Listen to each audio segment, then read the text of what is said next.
जब आप दोस्तों किसी आध्यात्मिक यात्रा पर चलना शुरू करते हैं तो कई घटनाएं आपके साथ इसीलिए घटित होती हैं जो आपको ये बताती हैं कि तुम सिर्फ एक मोहरा हो। सीताराम दोस्तों, भाई आज मैं आपको दर्शन कराने वाला हूं दोस्तों एक ऐसे मंदिर के जहां नारायण भगवान विराजित हैं, लक्ष्मी माता के साथ और पृथ्वी माता के साथ।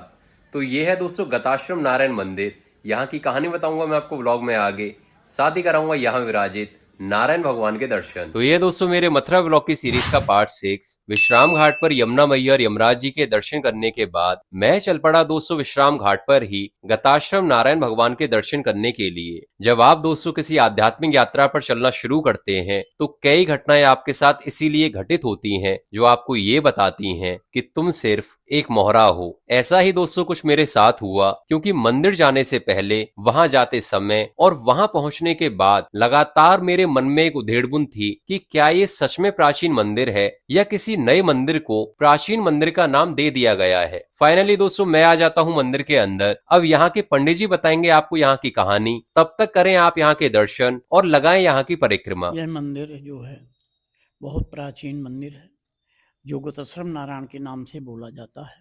हिरण्याकश्यप और हिरण्याक्ष दो भाई थे। तो हिरण्याक्ष ने पृथ्वी माता को हरण करके पाताल लोक ले गया।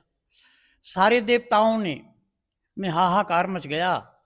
तो सारे देवताओं ने मिलकर के भगवान नारायण के पास पहुंचे। नारायण से प्रार्थना किया कि हे प्रभु, पृथ्वी माता को हरण करके राक्षस पाताल लोक ले गया है, आप इसका निवारण कीजिए। भगवान ने 12 रूप धारण करके पाताल लोक जा करके हिरण्याक्ष राक्षस से युद्ध किया, उसको पराजय करके और पृथ्वी माता को मृत्यु लोक में लाए और यहाँ ला करके विश्राम घाट पर विराजमान किया, जिसमें दाएं हाथ में पृथ्वी माता और बाएं हाथ में लक्ष्मी माता विराजमान हैं, बीच में नारायण हैं।